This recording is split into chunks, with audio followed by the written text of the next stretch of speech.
Hi lovely people, welcome and welcome back to my channel. Throughout the history of cinema, there have been films that have severely underperformed at the box office and became an overall commercial failure. But over time, these films have reached popularity with mainstream audiences due to its storytelling and ability to transcend generations. Films such as Scarface, Jennifer's Body, Dazed and Confused, and Pulp Fiction have been recognized and heralded as cult classics that have undoubtedly stood the test of time. A cult classic will be a movie that is beloved and deemed as excellent by a small and passionate fan base, despite lacking the mainstream critical acclaim or box office success. Today we're going to discuss a few films that fit into this category and unfortunately doesn't receive the love I feel it deserves.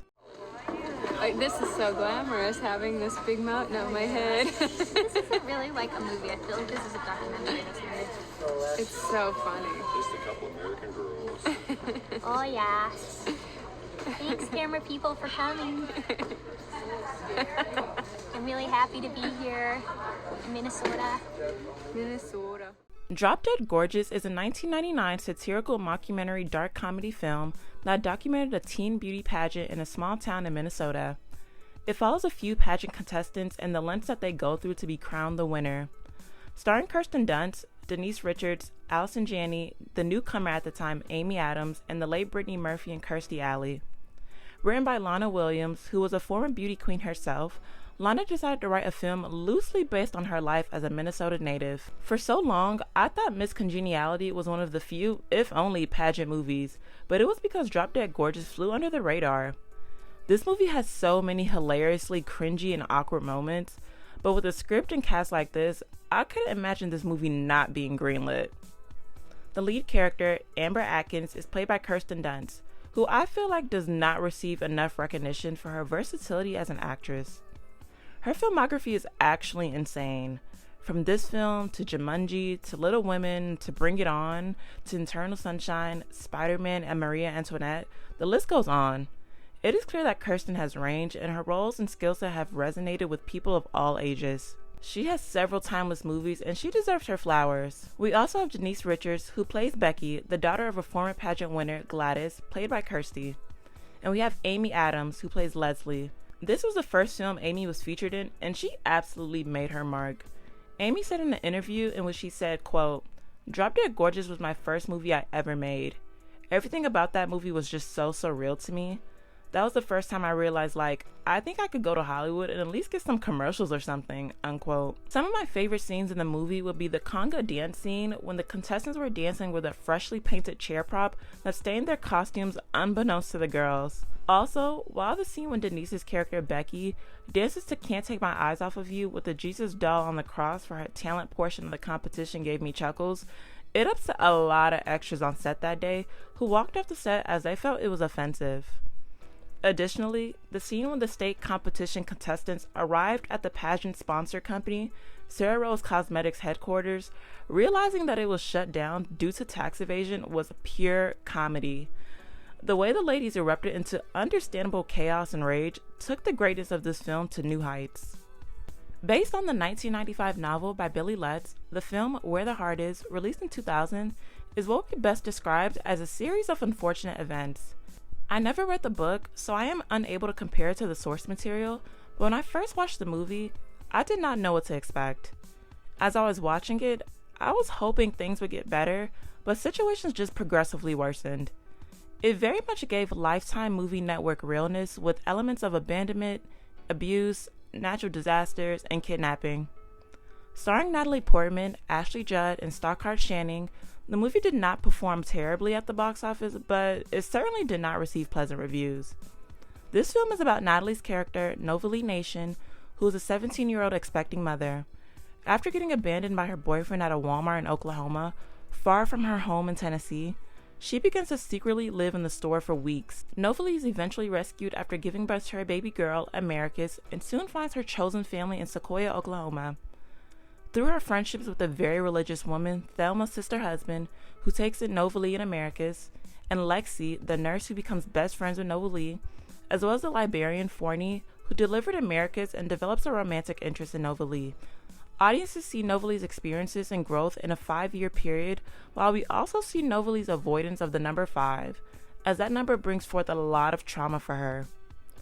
Despite the complete randomness, distressing, and bleak aspects of this film, this was one of my favorite films because the cast was absolutely perfect, and it's a feel-good movie that highlights that there is a light at the end of the tunnel for anyone that is going through something. To this day, I still want justice for the movie Girls Just Want to Have Fun. Starring icons such as Sarah Jessica Parker, Helen Hunt, and Shannen Doherty, the 1985 romantic comedy dance film depicts an army brat teenager, Janie, played by SJP, whose family moves to Chicago, which is the location for Janie's favorite show, Dance TV, which is the show she always wanted to make an appearance on. At her new school, Janie befriends Lynn, played by Helen Hunt, who's just as much as a dance enthusiast as Janie, and the two embark on their quest to make their dance aspirations a reality. Much to Janie's father's disapproval, Janie disobeys her father by attending auditions to become regulars on Dance TV and participating in secret rehearsals with her dance partner and boyfriend, Jeff. This movie is a gem and iconic for multiple reasons. For one, I feel like this is the mother of all dance films, and one that gets the least spoken about. After this movie was released came Dirty Dancing, Save the Last Dance, Honey, You Got Served, Stomp the Yard, and all of the 3,000 Step Up films. Secondly, it was relatable in the sense that, as a teenager, who wouldn't rush home to watch or want to leave school early for a chance to be on their favorite music or dance show? In reality, my version of that would have been TRL, 106 & Park, or America's Best Dance Crew. And lastly, the soundtrack for this movie was amazing. We have bops such as Shout and Dancing in Heaven, but I would be remiss if I did not acknowledge that I was upset that they did not use Cyndi Lauper's version of her song, in which they titled a whole entire movie after.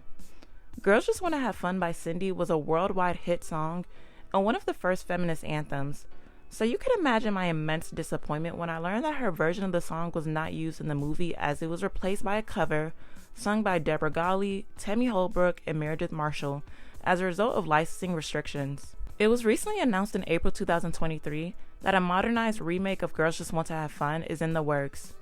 Remakes are usually a hit or miss for me, so I'm interested to see how this one will play out. Heathers is an indisputable classic movie. Everything from the cast, the outfits, its interpretation of the effects of bullying and high school culture, as well as the hilarious quotable one-liners. If you're gonna openly be a bitch, it's just Heather. Why can't we talk to different kinds of people? Gently with a chainsaw. Do I look like Mother Teresa? And so much more. This film completely embodies what a cult classic is. The film stars the late Kim Walker, as well as Lisanne Falk, and once again the icon Shannen Doherty, who all play the clique named the Heathers, because they all share the same first name. Veronica Sawyer, played by the Winona Ryder, joins the Heathers clique and later befriends and starts dating an outsider named JD, played by Christian Slater. Together, the two team up to take down the popular kids at school by plotting to kill them and stage their deaths as suicides. Things eventually go way too far, and Veronica begins to feel regret for her actions, especially once she learns that JD plans to execute a larger scheme that would affect the entire student body. This movie is the epitome of a dark comedy, and is one that I feel is the predecessor for depicting a school clique, especially in such a unique way. The writer of the film, Daniel Waters, saw other films such as Pretty in Pink and Ferris Bueller's Day Off. It was inspired to do a complete 180 by showcasing the darker side of high school that does not often get spoken about. I appreciate Daniel Waters' willingness to write this movie because he saw an untapped section of high school dynamics that would become increasingly publicized years later. Being able to depict the bullying, childhood trauma, homophobia, suicide, and violence that affects teenagers in a comedic way shows that even with the dark humor the movie features, these are still issues young people face to this day. Moreover, the strengths of this movie were definitely amplified by the incredible cast. Apparently, Heather Graham was initially offered the role of Heather Chandler, but she turned it down because her parents disapproved of the film. The role eventually went to Kim Walker, who did a fantastic job as the Queen Bee of the Heathers. After her performance in the movie Beetlejuice, casting directors became interested in Winona despite some skepticism from creators of the film. After her audition, everyone knew that 15-year-old Winona would become a star after she impressed everyone. Producer Denise Richard said, quote, "Winona was so smart. She was 15 and turned 16 on the movie. She was a prodigy. From a very young age, she was an old soul. She really got the words and the imagery. She had watched tons of old movies. She was really sophisticated intellectually. She had the beauty of Veronica, she had the intelligence, she was just the perfect anti-Heather, unquote. As for Shannen, who had a successful television career at this point, the cast and creators of the film did not think she knew that the movie was meant to be a dark comedy. It was reported that Shannen had a hard time with all of the profanity in the script, and she was worried about how audiences would receive the movie that she quite did not understand herself when she was filming it. Soon after, she realized how funny the movie was and once stated that, quote, "It's so funny how times are different and how innocent I was at that age. I don't think it ever dawned on me to track the movie business. All I knew is that I went from Heathers to 90210, and then it didn't even dawn on me until people were like, that's my favorite movie. Then you start realizing the impact that it had. Most people still come up to me about 90210 or Charmed, so when people do stop me about Heathers, I think I give them extra time because I'm so proud of that movie," unquote. Heathers definitely helped open up doors for subsequent teen-oriented films, such as Clueless and even Mean Girls, in which Mean Girls was directed by Mark Waters, who was the brother of Daniel Waters, who directed Heathers. All in all, Heathers has definitely earned its place in the Cult Classic Hall of Fame. Veronica, you look like hell. Yeah, I just got back. Let me know in the comments if you watched Drop Dead Gorgeous, Where the Heart Is, Girls Just Want to Have Fun, or Heathers, and what you think of any of these films. Let me know what are some of your favorite films that would be considered a cult classic. Given that Girls Just Want to Have Fun is being remade, would you like to see any of the other movies get a modern day remake as well? Thank you all for watching. If you enjoyed this video, please be sure to like, comment, and subscribe, and I'll see you next time.